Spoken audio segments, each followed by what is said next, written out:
lahat. Napakaganda ng mensahe at pagkakanta ng choir natin, no?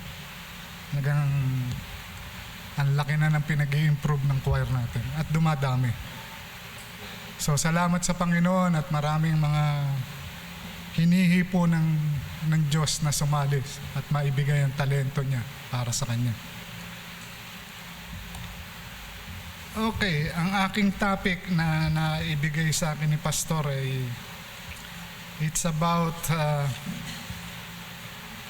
Paul's vision and his storm. So yung mga pangitain ni Pablo at ang kanyang tinik. So yan ang title natin. Compare yung nakaraan linggo, no? Pinread sa atin ni Deacon Manny, it's about boasting o pagyayabang at kung ano ang mga dangers nito. At kasama na rin yung strength sa ating kahinaan or strength in weaknesses. Yan ay nasa chapter 11, verse 4 to 15. At diniscuss din niya, it's all about super apostles. Narinig natin niya from pastor, kay elder, kay Deacon Manny. Talagang, ano ba itong mga super apostles na ito, which is na-discuss din niya. Ito yung mga Paul's apostles, so Paul teacher, Paul's, lahat, puro. At ito ay kinakalat nila na si Pablo ay hindi isang not legitimate apostles. Dismissing his ministry, rejecting his preaching, his gospel, simple gospel, which is alam naman natin, the biblical gospel. So kung pasadahan lang natin, napakaganda po nitong Bible na to na inintroduce sa atin ni Pastor, no? It's daling basahin, daling intindihin. Kung titignan natin yung verse 11 na diniscuss niya, binigyan niya, kung talaga nakikinig kayo na nakaraang linggo, sa dami ng pinuntusan niya, pero meron siyang particular na pinapadala sa atin na pinreach ni Deacon Manny. Tingnan niyo yung verse 3, no? Kung nandyan ang mga Bible niyo. Babasahin ko rito. Tagalog naman po ito. Pero natatakot ako, baka makurap ang isip nyo, lumayo kayo sa buo at sa total commitment ninyo kay Kristo. Di ba? Narinig nyo kay Deacon Manny yan, yung commitment. At totoong commitment nyo kay Christ, ganun yun ang nangyari kay Eve nung niloko siya ng ahas, naniwala siya sa mga saan. Yung mga hindi totoo, di ba, nabola siya. Verse 4, ang bilis nyong kasing maniwala sa kahit sino man dumating sa inyo, nagpipreach tungkol sa isang Jesus na iba ang pinipreach namin. Tinanggap nyo din ang espiritu at magandang balita ng iba-ibang sa tinanggap nyo galing sa amin. So there is merong talagang nangyayari sa loob ng Corinthian, in particular sa church, no? So dagdagan natin yung mga ano ba nangyayari ron sa loob, na which is na-discuss na ito ni Pastor at binibigyan toon. Number 1, doon sa na yon, yung sari-sari ang problema, napakaraming problema. Number 1 is yung superiority above one another. Hindi, mas magaling to. Mas magaling ako kaysa dyan. So, isang nangyayari yan at hanggang ngayon, nangyayari sa iglesia yan. Division, quarrels, corruption, sexual immorality. Ito ang sana hindi pa nangyayari sa atin to. Yung lawsuit or demandahan among believers. Freedom in Christ, order in worship. Di ba? O tayo tahimik, yung iba magulo, maingay. Mayroon pang mga ano-anong banderitas. So, yan nangyayari rin ngayon.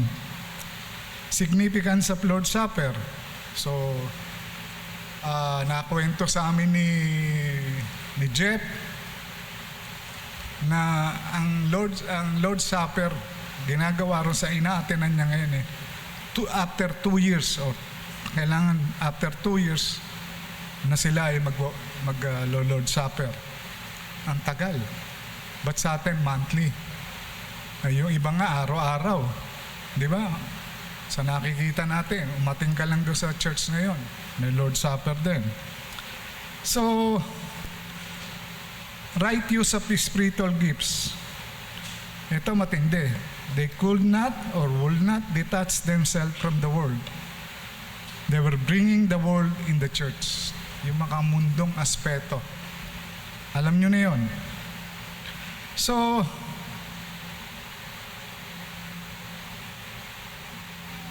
binasa rin natin, binigyan din to ni Deacon Manny, yung pahirap na ginawa kay Pablo. Napakarami po yan. Nasa chapter 11, verse 22 hanggang 29. Bibigyan ko kayo ng mga konting puntos doon. 5 beses ako nabigyan ng 39 na hagupit ng mga Jews. 3 beses ako hinampas ng mga Romans at minsan rin pinagbabato. 3 beses na akong naka-experience na mawasak ang barkong sinasakyan ko. At minsan ako'y nagpalutang-lutang sa dagat sa buong araw at gabi. Sa madalas kong pagbibiyahe, nalagay ako sa delikadong sitwasyon. Sa mga baha, sa mga magnanakaw, sa mga sarili kong kababayan, at sa mga Gentiles.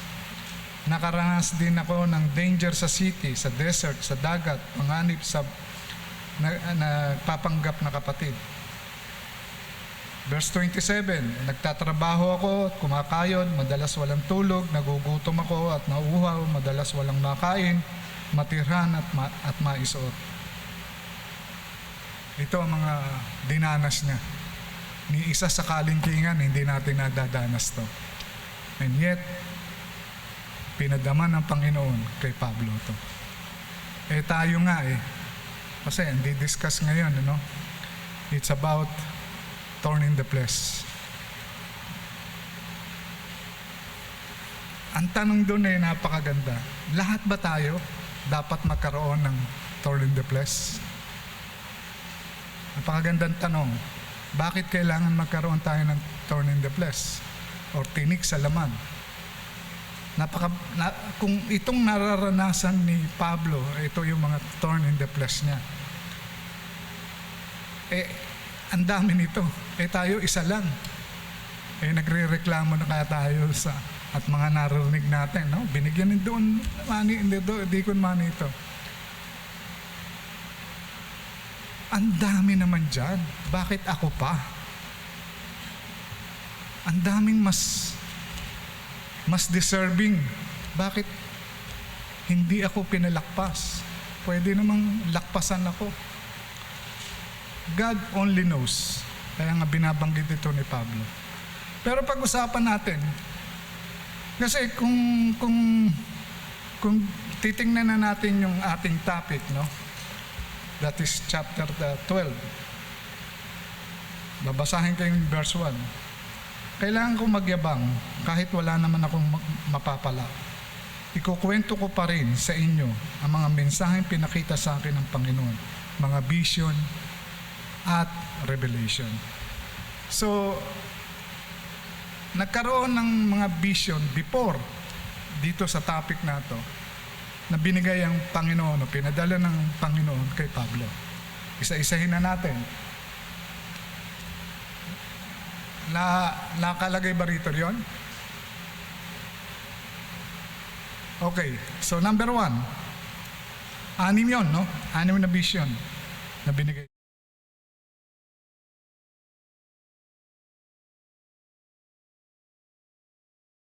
Kung kaya niyong i-note, sana ilista nyo para makita nyo kung ano yung mga pinakita na ng Diyos. Baka malay nyo, nangyayari rin sa atin. No? Maaring dun sa 6 or 7 na to, merong bisyo na pinakikita ang Diyos sa atin. Kasi ang tingin niya sa atin ay, bakit nga ba tayo pinili ng Diyos? Bakit nga ba tayo binigyan niya na maituring tayong anak niya? Di ba may reason behind it Yun ang nakakatuwa at nakakapagpasalamat sa Panginoon na tayo binigyan ng pagkakataon. Ayoko mang ayoko mang sabihin na pinili tayo. We're blessed. Sa dami ng Pilipino ngayon sa Pilipinas, 100 plus million. Ilan lang ang mga tunay na binigyan ng pagkakataon ng Diyos na makakilala sa Kanya. So number 2,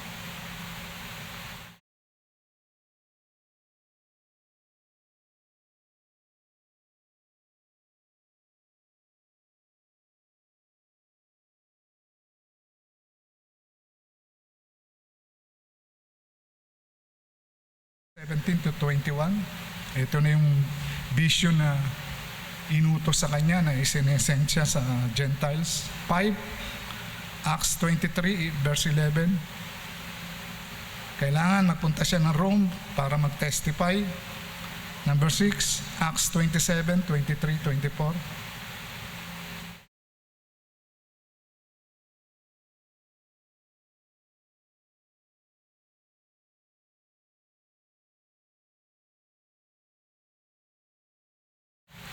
Kung ano yung ginawa ng Diyos sa buhay niya. Tandaan nyo, si Pablo mamamatay tayo. Unang kinundena niya ang mga Kristiyano. Pero tinawag pa rin siya ng Diyos. Binigyan siya ngayon ng mga pagkakataon. Di ba? Along the way, ganun din tayo Ano ba, anong meron sa atin na para tayo makilala natin ang Panginoon at mabigyan tayo ng pagkakataon na mga paglingkod sa Kanya.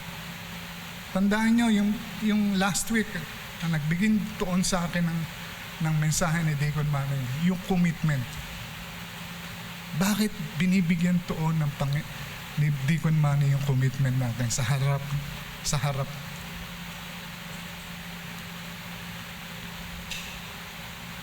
Itong vision na to took place, nangyari 14 years ago before writing yung 2 Corinthians.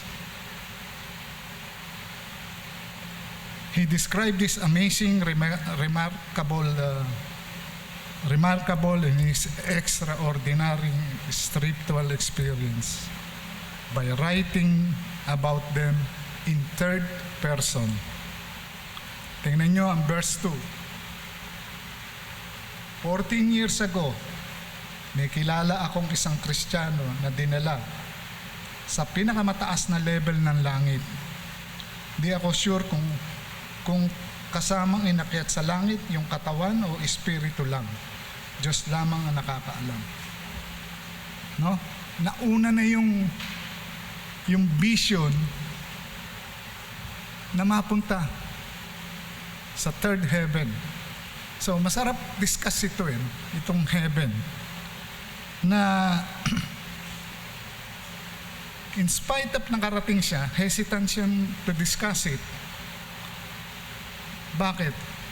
Then yung makikita yung character niya, yung humility na meron siya. Kasi nga,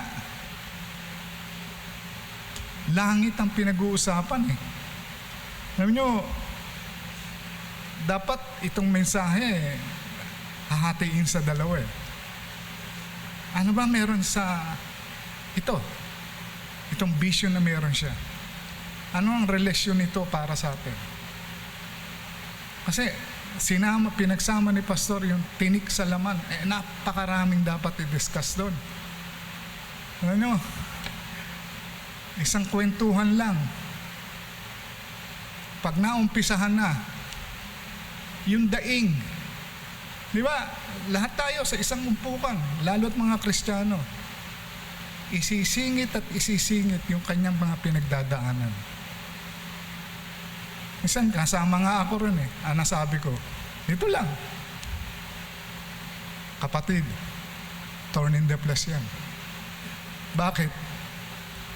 Away, problema sa anak, problema sa manugang,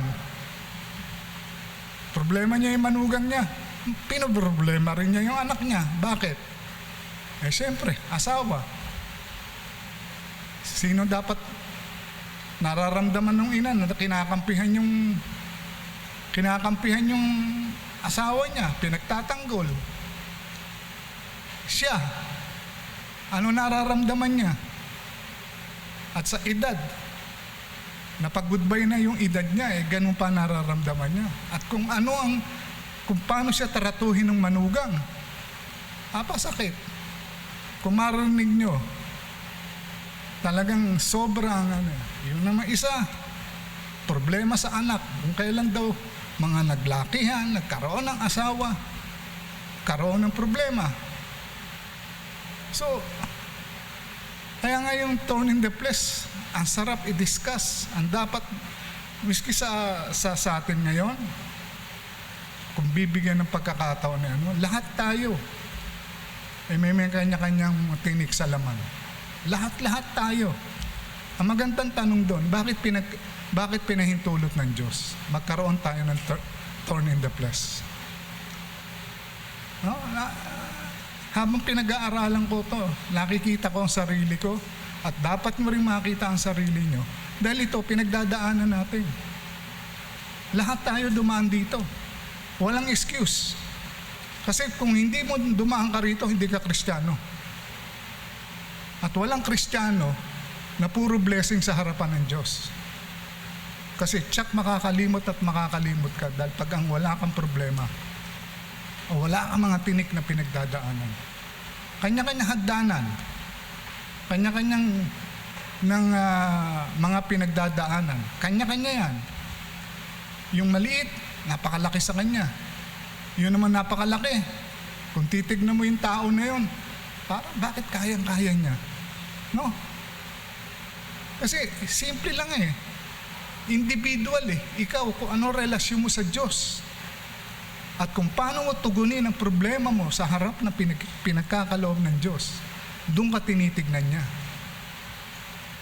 Yun ang masarap na parte. Susunod ka ba? Or magrereklamo ka ba? Or magtatampo ka? Ugali natin yan. Nature natin yan bilang isang tao. No? Kaya nga minsan pagkakaharap mo, natural sa isang tao. Ba't yung tao na yun ganun? Ba't yung ganyan, ganun? Marami kang kung pintasan lang pintasan, maraming maipipintas sa bawat individual. Hala ko ba Kristiyano yan? Ayan, madalas nyo narinig kay Digon Mano yan. Ba't ganyan ang buhay niyan?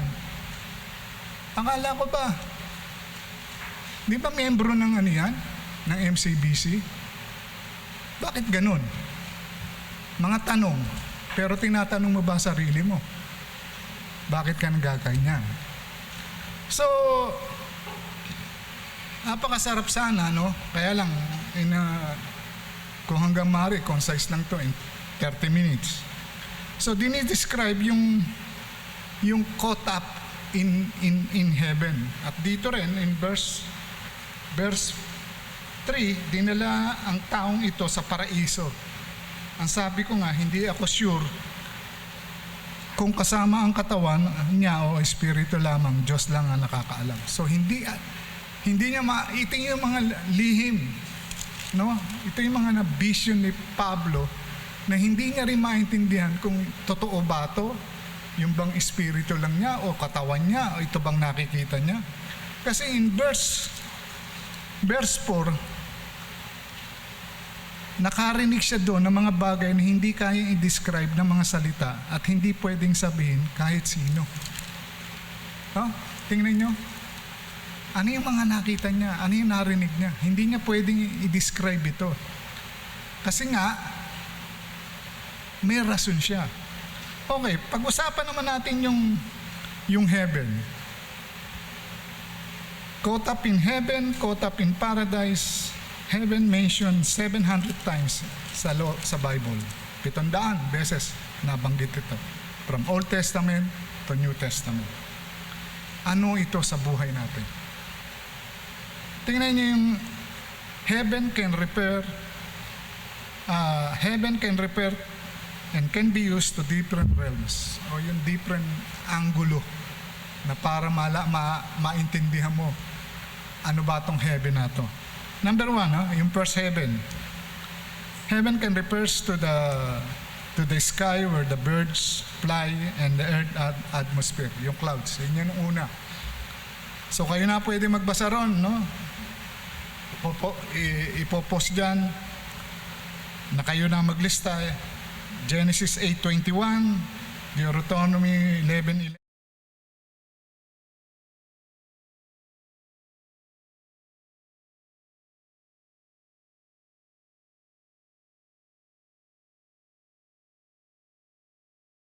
Ito sa Psalm 8, verse 3, Isaiah 13:10. Ang pangatlo, ito yung topic ni Pablo.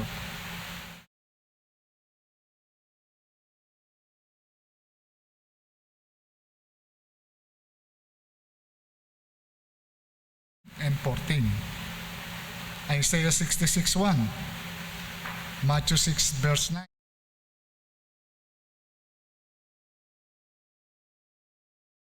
Verse 9. Caught up means or refer to how he was transported from heaven and back. Nakapunta siya at nakabalik. Kaya nga sinabi, hindi niyo maintindihan kung ito ba'y katawan ko or yung espiritu ko. Karoon siya ng deeper access in the presence of God. Similar to 1 Thessalonians chapter 4, no? Yung rapture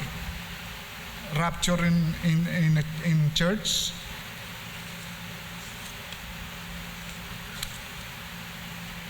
Nang sinasabi ron then we are alive who were left will be caught up together with them in the clouds to meet the Lord in the air.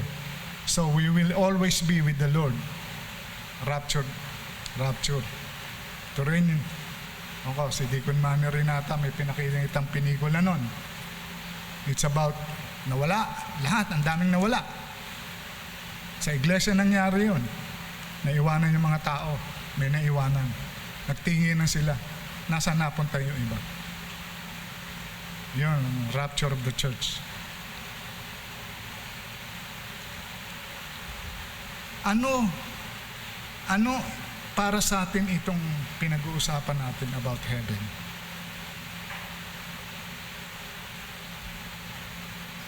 Bakit iba yung explanation ni Pope Pablo? Bakit tayo? Alam nyo, number 1, Philippians chapter 3.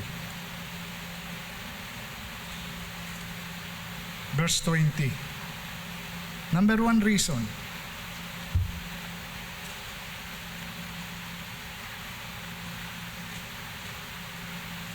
Pero tayo, mga taga-langit tayo. Hinihintay natin muli sa langit ang Savior natin, ang Panginoon Kristo. For ang citizenship natin is in heaven. Hinihintay lang natin ang pagdating ng Panginoon. Ano pakiramdam nyo? Ano yun? Di ba ito yung assurance natin? Na habang, di ba, ang tagal naman dumating. During the time na nababasa natin ang mga istorya sa Bible, ang tagal dumating ng Panginoon. Pero alam natin, may mga sign na pagdating niya. Ano ba yung nangyayari ngayon sa mundo? Di ba? Yung climate lang natin, hindi natin maintindihan. Giyera sa Middle East, lahat yan sign. Pabalik na. Pero hindi natin alam. Pero ang ating tayo, dito sa sinabi nato at sa nangyari kay Pablo, ito yung future natin. meron tayong confident na ang future natin, ito mangyayari, at lalo na yung pangako niya sa John 14, which is binigyan din to ni Deacon Manny yun, no?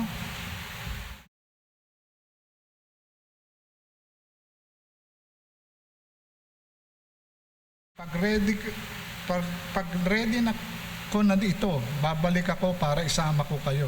Tapos magkakasama-sama na tayo sa lugar kung nasaan ako. No?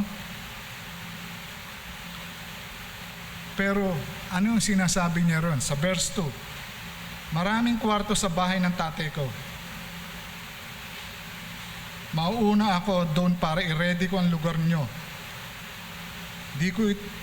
Di ko ito sasabihin kung hindi ito totoo.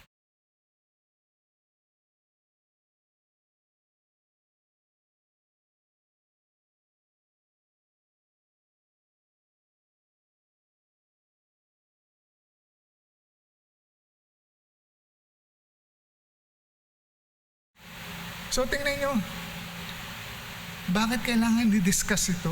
Ay paalala sa inyo. Kasi hindi natin binibigyan ng tuon. Dahil yung nakita ni Pablo, hindi natin nakikita. Pero yung pinakikita sa atin ni Pablo, yung kumpiyansa na meron tayo, pagdating ng future, ito mangyayari sa atin. Maniniwala ba kayo o hindi?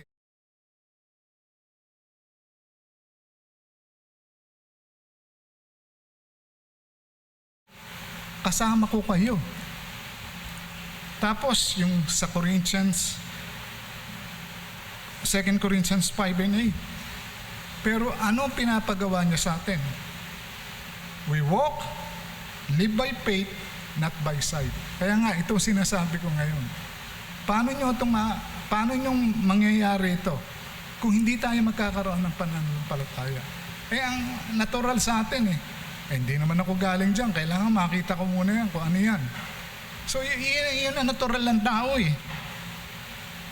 Pero isang senaryo na napakaganda, alam naman natin ito sa Luke 23, yung pag-uusap ng magnanakaw at ang Panginoon. So, dinidepensahan nung isang magnanakaw ang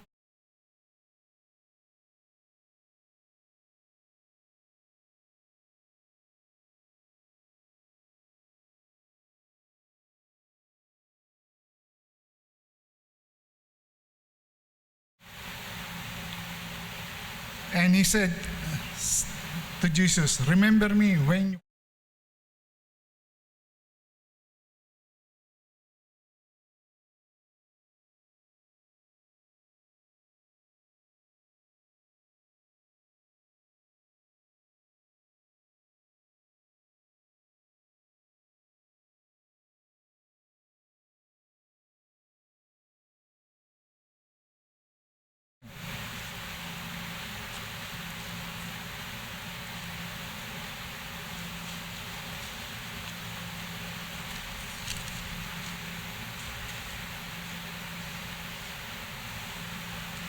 Chapter 2, verse 7.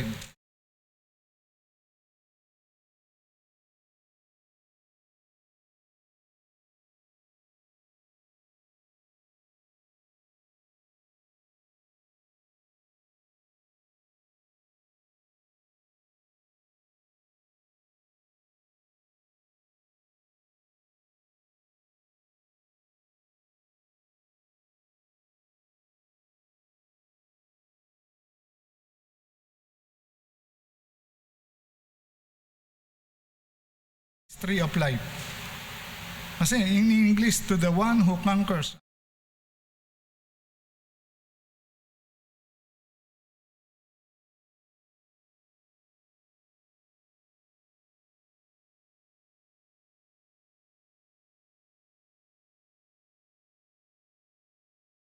Puno na yan. That is the tree of life.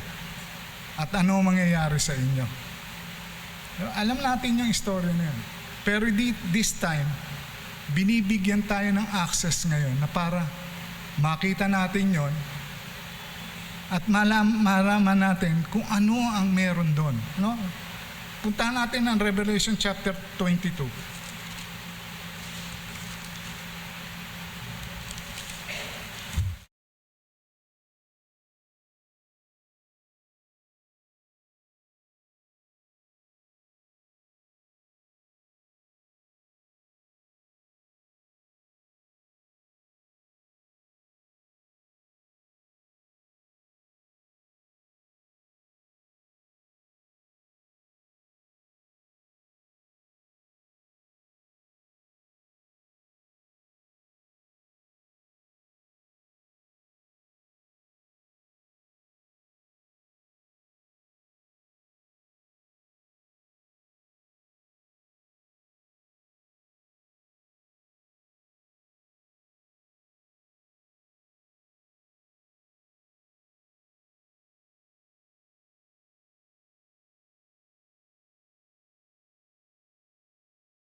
So, ngayon dapat marami pang tutuunan dapat dito sa discussion dito about vision ni Pablo. Ang dami kong tanong, pero siyempre limited sa oras para discuss. Siguro kung bibigyan muli ng pagkakataon ng ating pastor na balikan natin itong topic na to, eh sana mabigyan ulit. Kasi lalo na itong panghuli. Verse 7. Sana sabay-sabay tayo natin yung basahan. Pwede ilabas niyo yung 2 Corinthians chapter 12. Yung topic natin ngayon. Sabay-sabay lang natin basahin yung verse 1.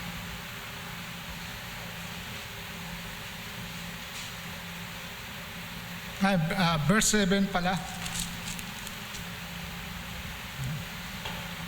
Alam nyo, nakatayo lang ako rito pero hindi nyo nakikita ang tuhod ko. Ang hirap, 8 months. Parang nawala ka sa Ang hirap, hindi mo alam kung biyaya na lang talaga at grasya ng Panginoon na kayo nakakaharap uli sa inyo. Verse 7. 2 Corinthians. Tingnan nyo mga puntos dito. Para di lumaki ang ulo ko. Andiyan na ba kayo? Kung andiyan na kayo, sabay-sabay na natin basahin. Verse 7. Okay. Begin.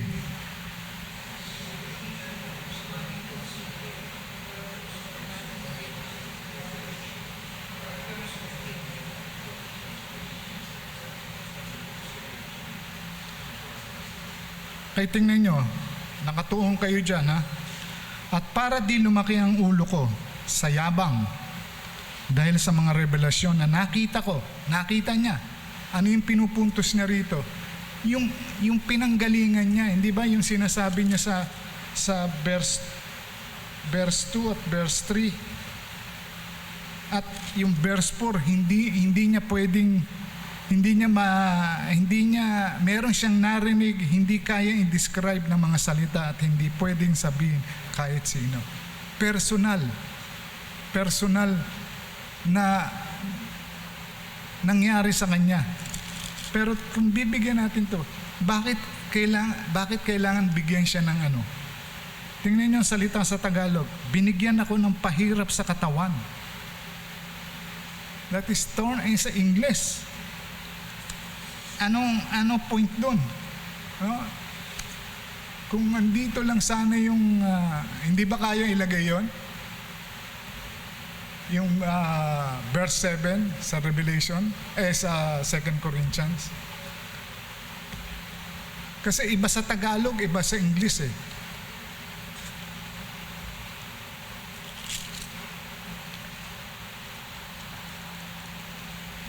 Lest I should be exalted about measure by the abundance of the revelation. A thorn in the flesh was given to me. Sino nagbigay? Sino ginamit ng Diyos? No? Sino ginamit ng Diyos?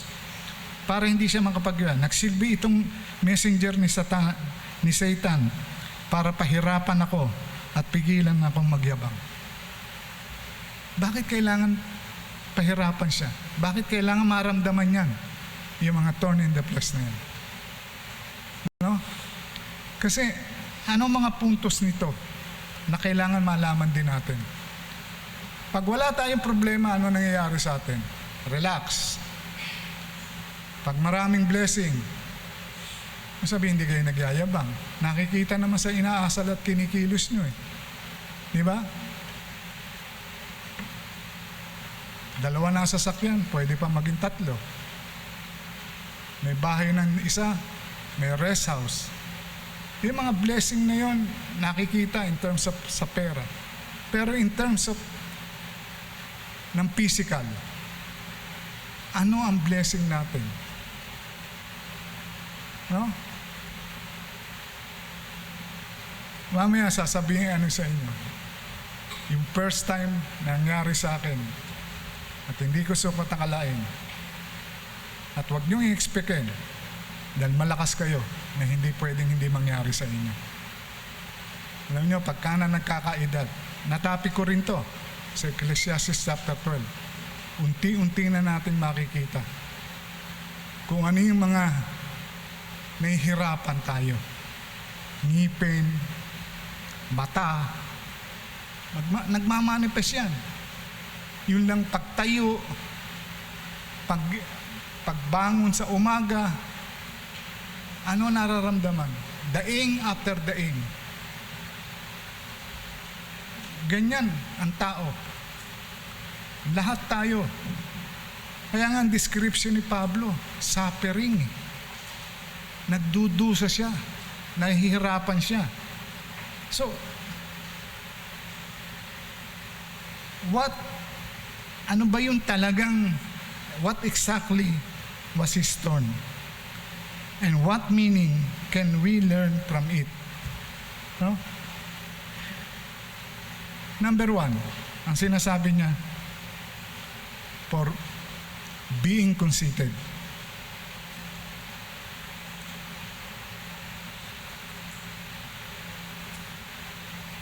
Ang anong point doon? Para mawala yung yabang niya. Hindi niya pwede ipagyabang. Kasi nga, ano ba sa Tagalog ang conceited? Pang sarili. Di ba? Si ako. Si bangka. Di ba? Sa umpukan, si ako. Ay, yung iba naman kasi Eddie. Di ba? Pero yun din ang patungkol doon. So, bakit? Para hindi pagyabang. Kasi kung ikaw ay parati mo pinagyayabang, ang pinagyayabang mo sarili mo. Ang pinagyayabang ni Pablo, yung biyaya ng Diyos eh. No, kaya mamaya makikita nyo, ano ba yung bakit niya ito nagagawa at nasasabi? At ang nagbigay nito, no, ang masakit dito, inalaw ng Diyos na siya galawin, na siya inano ni Satanas. Why? In other words, walang nakakaalam talaga kung ano yung nararamdaman niya. Speculation, pwedeng physical ailment, which is naririnig natin, disability, di ba? Na yung kanya, yung meron siyang problema sa mata, nakasakit siya ng malaria, kasi nga, base ron sa mga nabasa natin kanina, biro nyo, ilang oras siyang palutang-lutang sa dagat, at parating siyang sa gubat. Tapos, speech, hindi naman siya magaling magsalita eh. Mautal-utal. Or spiritual persecution. Ano yun? Ito na nga, yung spiritual attack from ni Satanas na gumagamit ng ibang tao, lalo na dito, na ang ginagamit ay pinopersecute siya ng tao or a group of people like the super apostles. Hindi ko na i-discuss to kung anong klase mga tao to, pero at least may idea kayo. Meron silang sariling agenda, dinidescript siya ang kanyang ministry. Kung babasahin nyo talaga, makikita nyo kung anong mga pinaggagawa sa kanya. No? Kaya, ang nangyayari kay Pablo, hindi mo ma-explain yung experience na yon, yung mga difficulties na yon, yung affliction na yon, nagiging suffering, struggle niya sa buhay. Which is diniscuss na rin ni Deacon Manny. Pero in spite of that, depend yung ano ang meron sa Biblia. Kung ano yung kanyang pagka-apostoles at yung kanyang pagmamahal sa iglesia.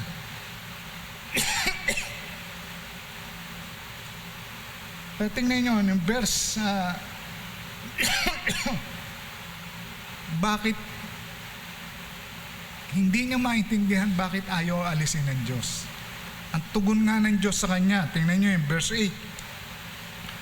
3 beses kong pinagpe-pray sa Panginoon na alisin niya sa akin ito. Pero anong tugon ng Diyos? Pero ito ang sagot niya, sapat na sa iyo ang sobrang kabaitan. Or, my grace is sufficient for you, for my power is made perfect in weaknesses. In weaknesses. Sa ibang version, my grace is all you need, for my power is the greatest when you're weak. Bakit? No? Grace. Sufficiente na yung grasya ng Diyos. Kaya nga every time na tayo may pinagdadaanan, nai-explain natin na damir na nasasabi natin sa kapatiran, ando na yung grasya ng Diyos eh. Nai-explain mo na eh. Nasasabi mo na eh. Hindi, ang mali lang natin, nasasabi natin sa ibang tao na para ang dating sa atin ay dumadaing, dapat magdumaing tayo sa Diyos. Ang nangyayari, dumadaing tayo sa tao, wala namang magagawa yung tao para rin sa ating pinagdadaanan. Tama, mali. Di ba? Yung response natin na pakinggan, katulad nung narinig ko nga, yung manugang problema, hindi siya nire-respeto. Uuwi ng madaling araw dahil sa ewan ko anong rason, anuhan doon. Tingnan nyo, dalawa lang, puro babae yung kasama niya, may anak siya. Ano rason? Mas madalas sa barkada, di ba pag dinadaing, naidadaing mo sa tao, okay. Ang tao naman nakikinig. Pero hindi ba tayo nagre-reklamo ron? Yung daing natin na reklamo. Bakit hindi tayo dumirekta sa Diyos? Kaya tingnan niyo ang point ni Pablo. Hindi niya pwedeng sabihin sa tao. Ayaw niya magyabang. Pero may ginagawa ang Diyos sa kanya na para makita niya, itong mga nangyayari na to, kung ito man ay nagpagbabago, sa amin, kaming dalawa. Kung ano yung dapat baguhin sa akin ng Diyos, ako ang nakakaalam dahil alam ko ang diferensya ko eh. At ang Diyos ang magbabago sa atin. Hindi yung dadaing tayo sa tao, walang magagawa ang tao. Tama? Di ba ganun? Ewan ko kung ano ha.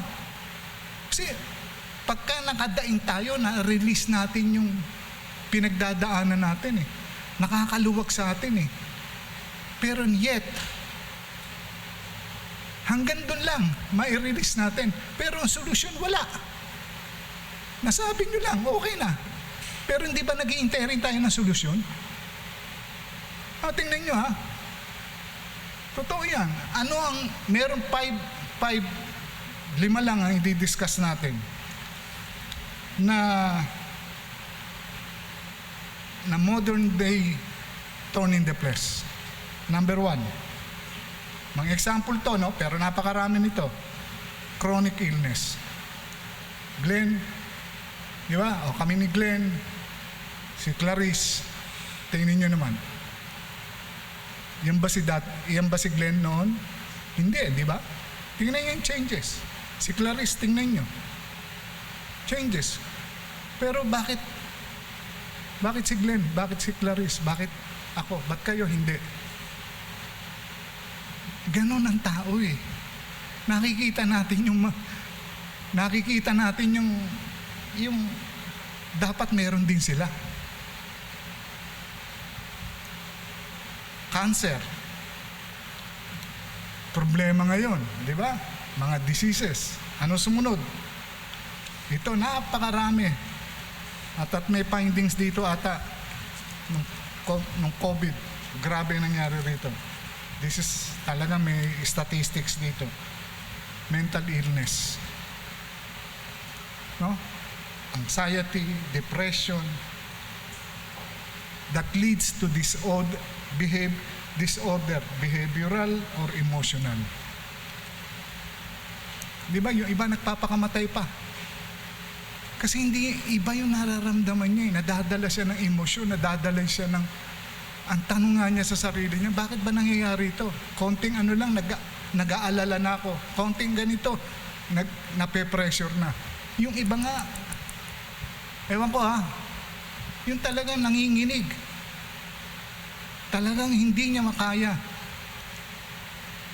Ang tanong bakit? Napakahirap kasi hindi nyo nararamdaman yun, hindi kakatwiran sa atin. Pero the point is, God allow it Pinahintulot ng Diyos.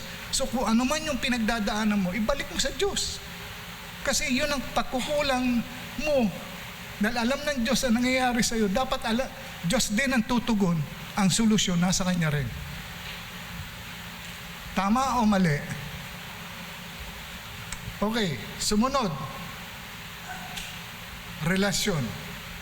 Yung nga, na-discuss ko yung relasyon ng mag-ama, magulang sa anak, manugang sa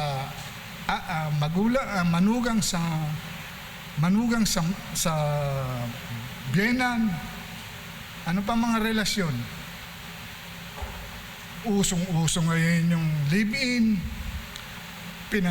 pinapayagan ng magulang ngayon. Bakit kaya?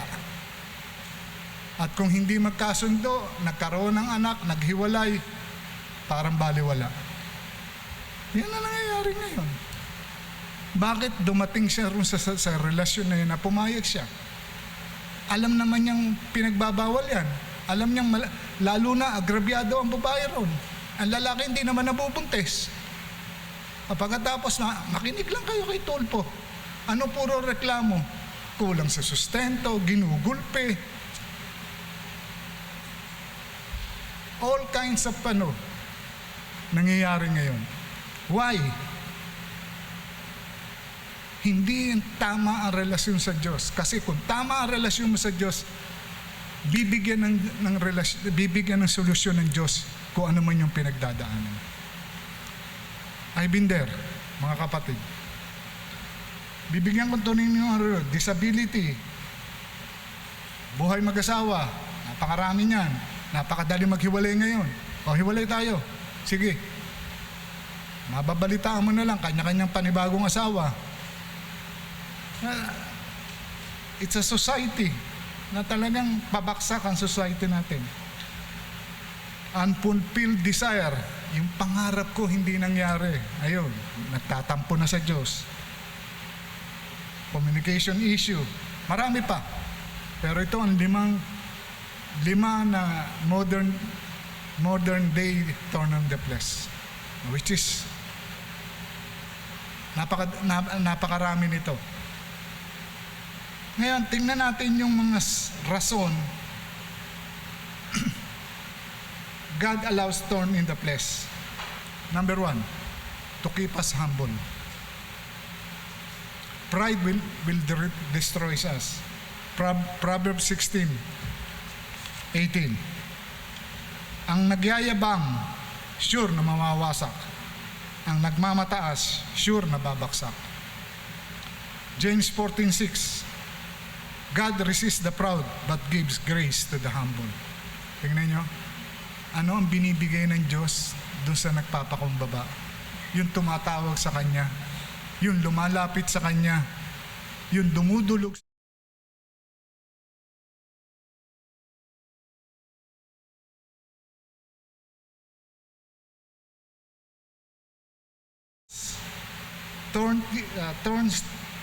Thorn teach us to rely on God's grace.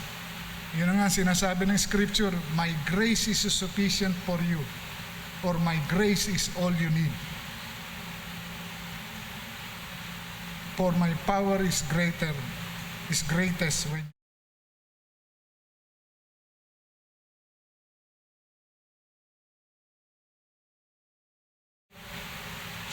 we are prone to forget how much we need God. For thorn make us a witness, to be a witness to others, and we are teaching others. Na-experience mo so binabahagi mo. Pagtapos na. Ngayon, paano natapos yun? Yun ang question ngayon doon. Paano natapos kung ano man yung pinagdadaanan mong tinik na nangyayari sa iyo, paanong paraan.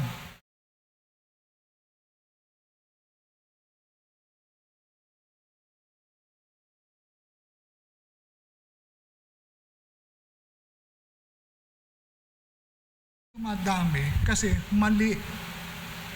Nakakalimot ang mga turo ng Biblia. Sinasabi ni Deacon Manny, ako rin, sinasabi na namin lahat kami humaharap dito. Miski yung mga nasa pulpit. Week after week, Sunday after Sunday. Ang tanong, sabi nga ni Deacon Manny, ano ba natututunan natin? May natututunan ba tayo? May Bible study pa. May prayer meeting pa. Nasaan ang commitment nyo? Pag may problema, lapit sa Diyos. Doon lang makikitaan mo ng unti-unting may ginagawa para sa Diyos. Paano kung wala? Paano kung hindi tinutugon ng Diyos? Kaya nga, tingnan niyo yung mga binibigyan doon. Nakala nyo, sinasabi nyo, narinig natin kay Deacon Manny, ang kulit naman. Alam naman namin yun. Yun na nga ang pinapaalala niya. Lumalaban pa tayo. Di ba parang ganun din ng Diyos? Pinapadala itong mga nangyayari sa atin para sa ano? Nakakalimot tayo eh. And last, to make us pray more. Dasal.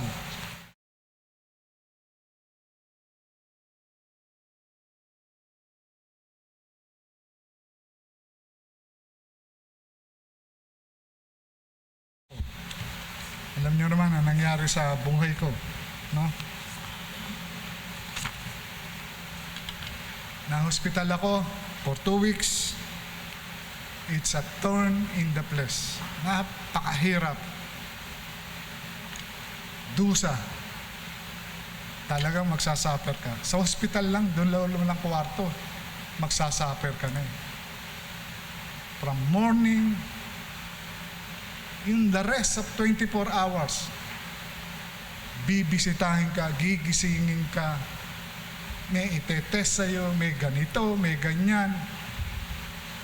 Ako, 2 kamay ko, meron ng nakasoksbot dyan. Talaga namang, kita nyo naman ako, ang lapat ko. Pero tingnan nyo ngayon.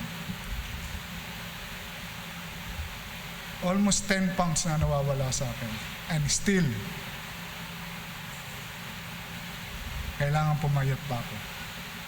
Anong nangyari sa akin? Karoon ako ng baga, tubig sa baga. Hindi ko alam kung paano ko na-acquire. Hindi ko alam, nahawa ba? In terms of panuron, bacteria raw, infection. That will lead, pwedeng pumunta ng TB or pumunta sa cancer. Baga eh. First time na ma-hospital. Kaya yung experience ko talaga namang grabe. Hindi ko na i-detalya pero napaka-grabe ang hirap ng pagano. 2 weeks. 2 weeks na yon para ako nasa impyerno. May mga gamot na hindi ko pag ininom ko nilalamahan. Magaling na ako, lalabas na ako, pipirmahan ko na lang yung release paper. Ano nyo? Balik uli ako. Nagkaroon naman ako ng hospital acquired. Mas malala pa yung sa una. Tingnan nyo. That is thorn in the flesh. Ang alam mo tapos na, hindi pa pala. And all of this, itong nangyayari sa akin ito, culmination pala ito ng mga aking pinagdaanan.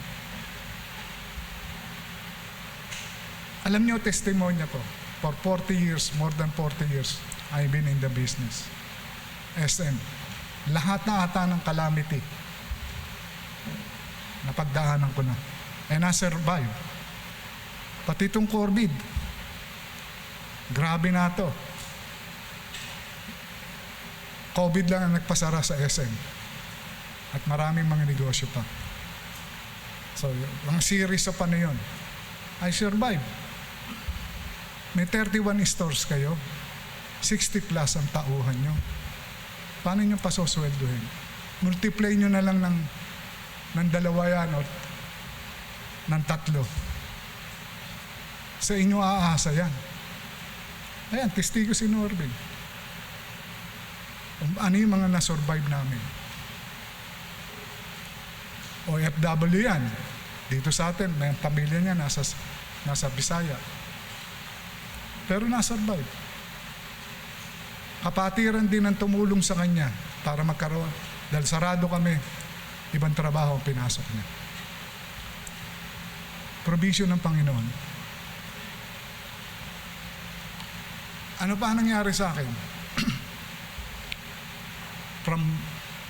From March ng 2023 hanggang ngayon,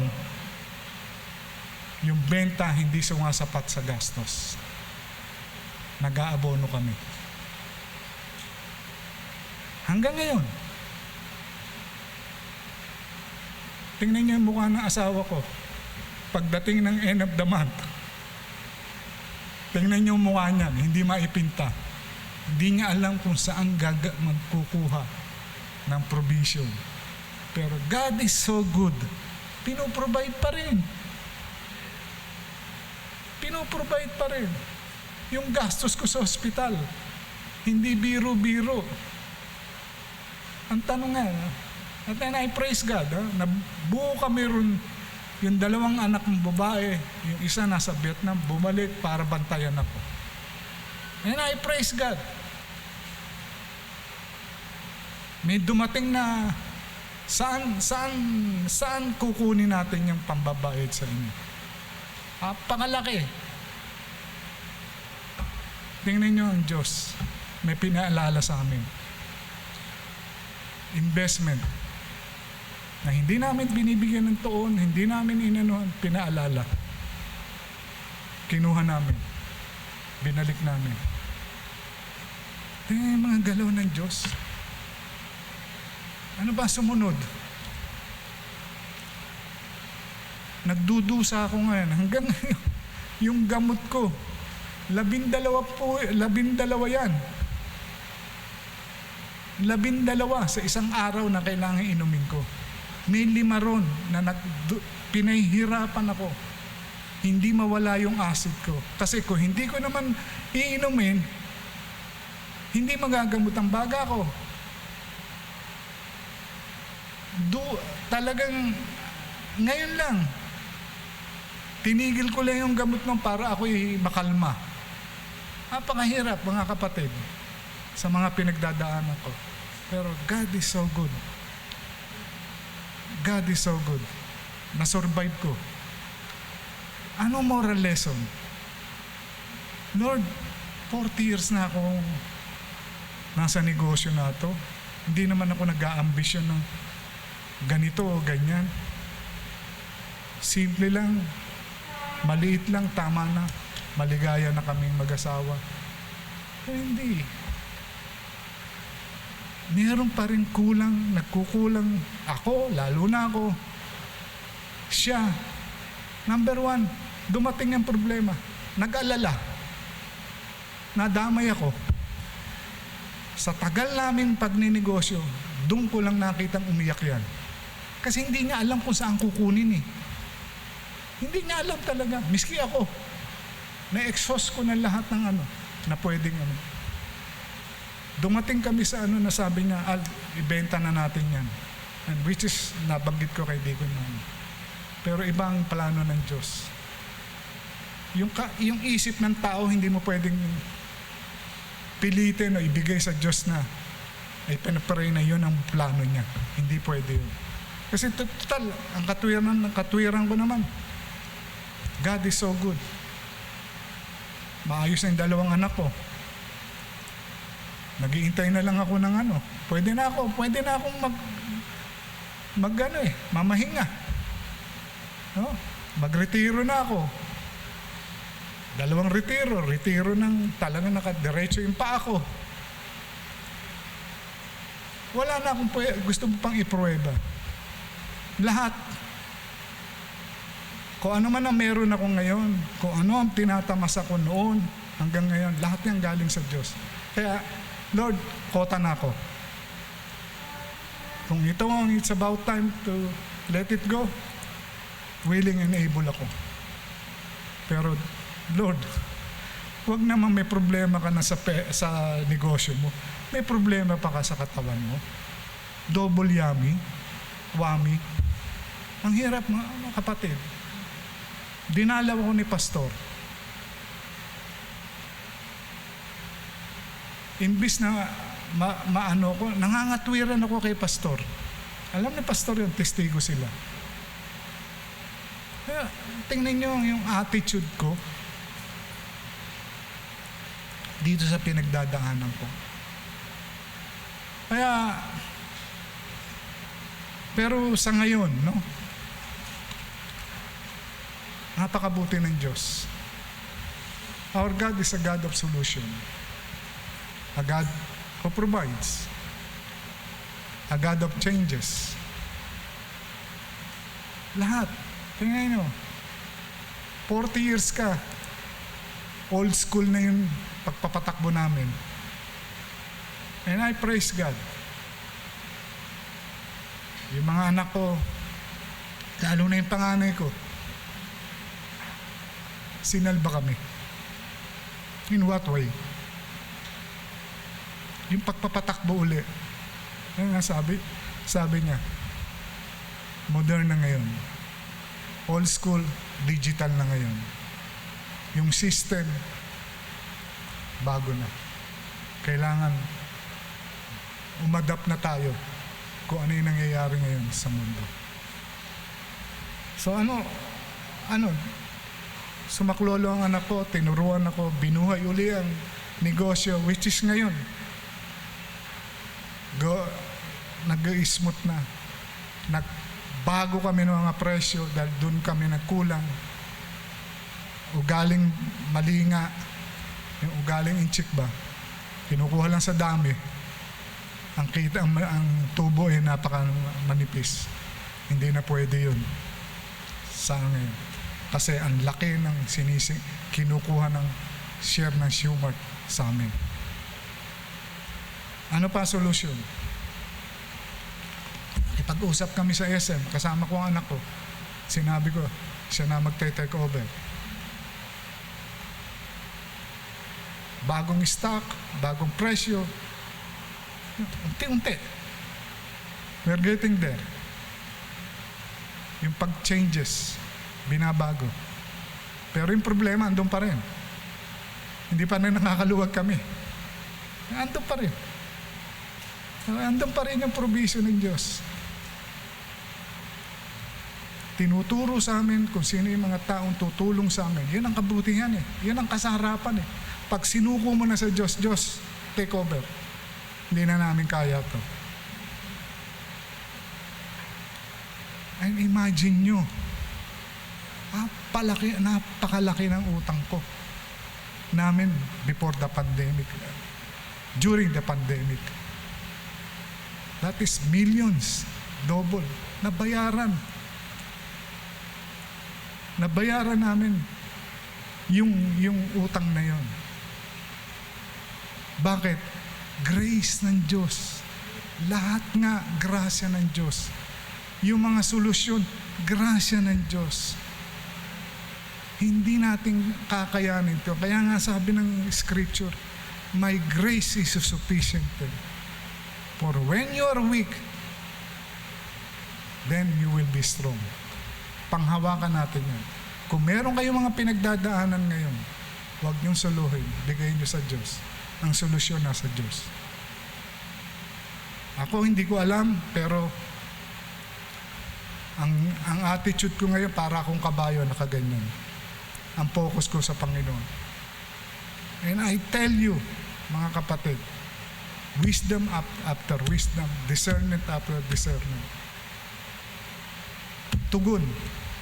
Unti-unti, dahan-dahan, pero tinutugunan.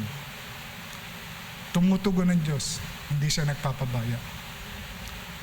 Hanapin, ang dami pang, dami pang dapat i-discuss sa Tony in the place. Bahala si pastor, si elder, kung gusto nilang balikan. Pero na-share ko sa inyo,